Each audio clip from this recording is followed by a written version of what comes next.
Welcome back to another episode of The Deep Dive, the podcast that talks about real issues with real people.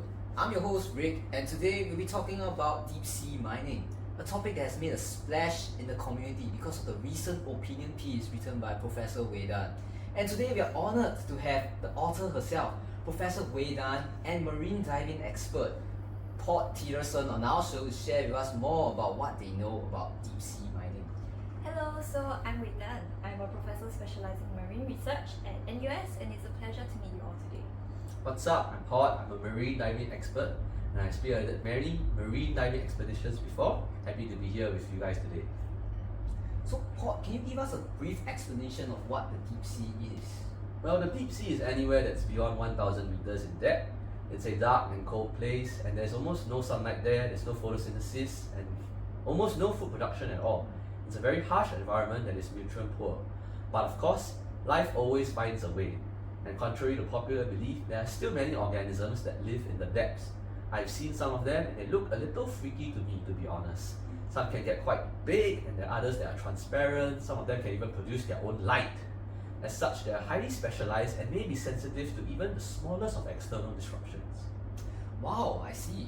I think most people don't think that there's such a rich biodiversity in the deep sea, right? And I think that sets a good stage to talk about something that's up and coming, deep sea mining. So Professor Wei Dan, you've written an article about this topic recently. Could you care to tell us more about what this is about? Thank you for raising up such a big concern, one that's going to impact many of us.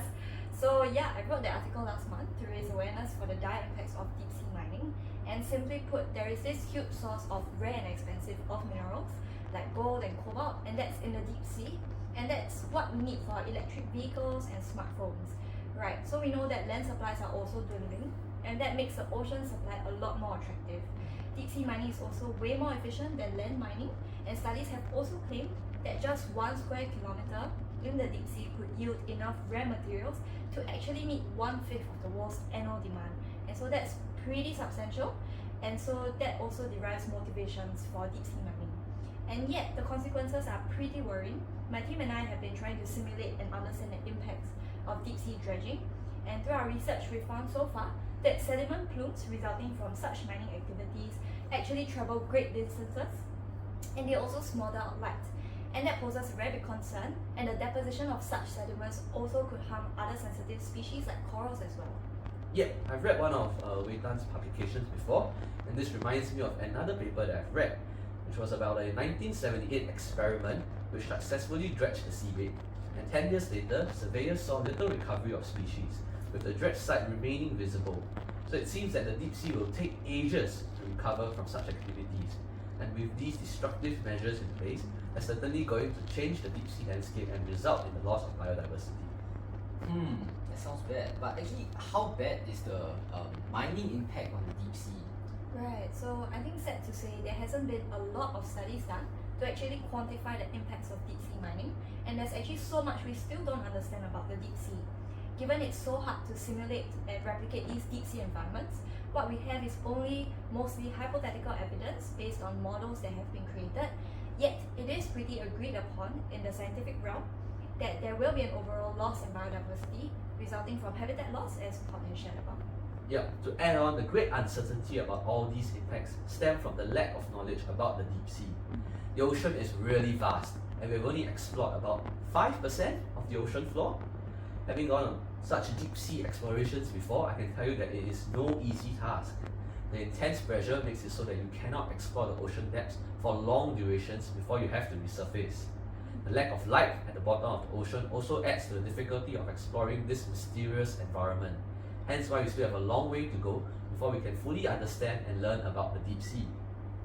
Thanks so much for sharing your personal experience. I see now why there's such an urgency to talk about this issue.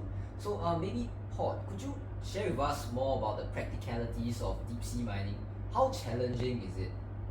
Well, the basic concept is that we extend a vacuum down to about 4 to 5 kilometers deep. And by the way, that's about 5 Burj Khalifas, which is the tallest building in the world. And that sucks up all these metals along with the sediment. But we don't want the sediment, so this gets expelled, which creates the sediment plumes. And tada, we have our metals. Easy, right? Well, of course, that's really simplifying things by a lot. Remember that the deep sea is a harsh environment, and so all this technology must be able to withstand this immense pressure and reach these depths.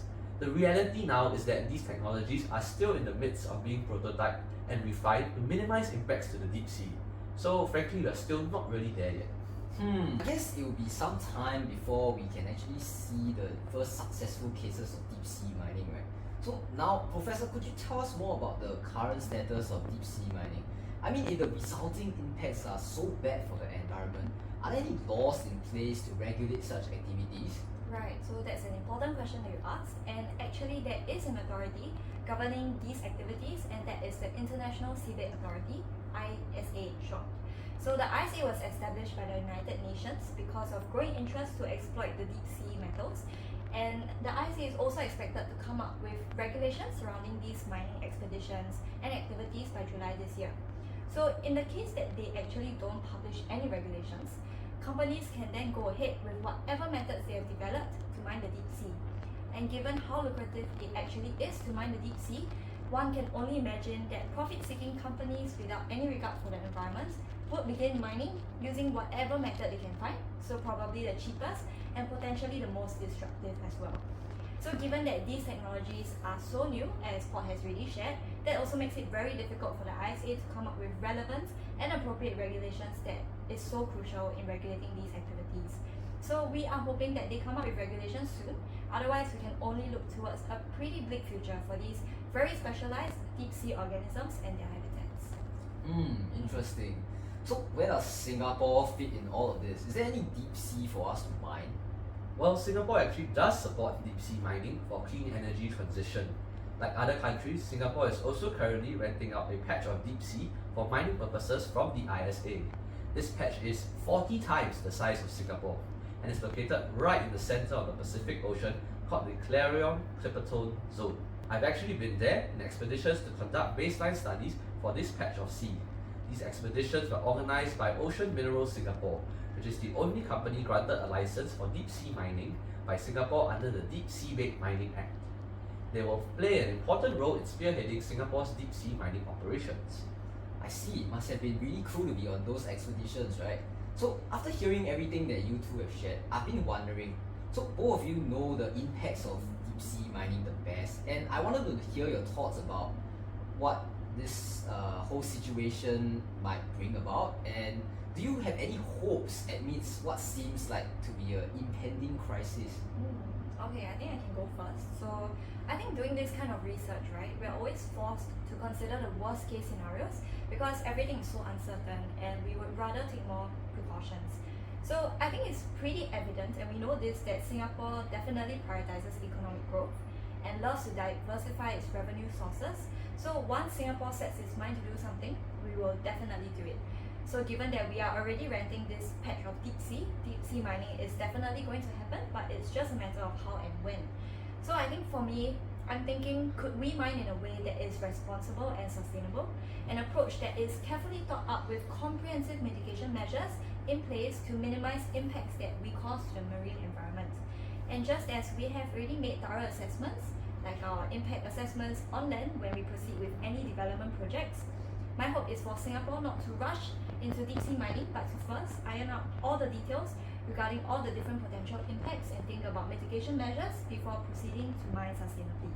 And I think in doing so, we can continue to be a good steward of the Earth's resources, as well as be an inspiring leader where other countries can look to us for an example. Yeah, I definitely agree with that. And I think that even with the marine expeditions that have been ongoing, the maritime research that has been growing, I think Singapore is already treading with caution. And that can certainly do more funding in such research areas, as well as marine expeditions, so we can formulate more thorough analyses of where we are going, what we're extracting, and what are the implications as a result of all of our actions.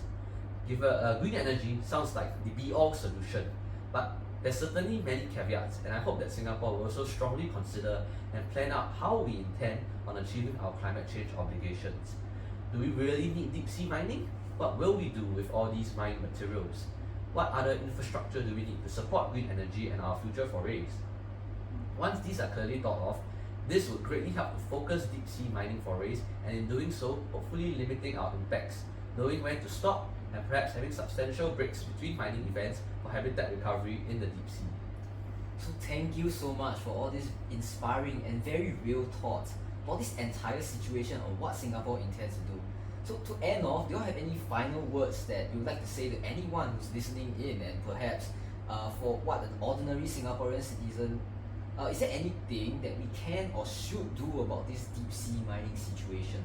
Well, I think Singapore would definitely love to have more bright minds join the team in the field of deep sea research, deep sea explorations, as well as mining. So we need biologists, engineers, geographers, informatics majors, and the list just goes on. Right, so not to destroy the deep sea, but to brainstorm, synergize, and come up with ways to mine sustainably, possibly even cooperating with international counterparts as well. I agree. I think for the general population, for those who aren't interested in these or don't come from these fields, we can definitely do our part by engaging in conversation and raising awareness about deep sea mining to those around us. If it's your first time hearing about deep sea mining today, I'm sure it'll be the first time for many of those around you as well. So talk more about it, follow up with news and current happenings to see what Singapore is or planning to do, and voice whatever concerns that you may have. Write an opinion piece like Vedan has, or just raise these issues up on social media, albeit responsibly and accurately. Together we can certainly call for greater accountability from our government, and as a collective population, there's certainly a lot of influence we can have on policy and Singapore's future direction regarding deep sea mining or climate change mitigation. That's great. So wow, thank you so much, Professor and Port, for taking your time to come down once again. It has been a very good and insightful session, and I've learned so much, and I hope you have too. So wishing you both all the best in your future endeavors and the marine biology for it. So join us next week and we will talk about whale force. I hear there's a pop song that's popping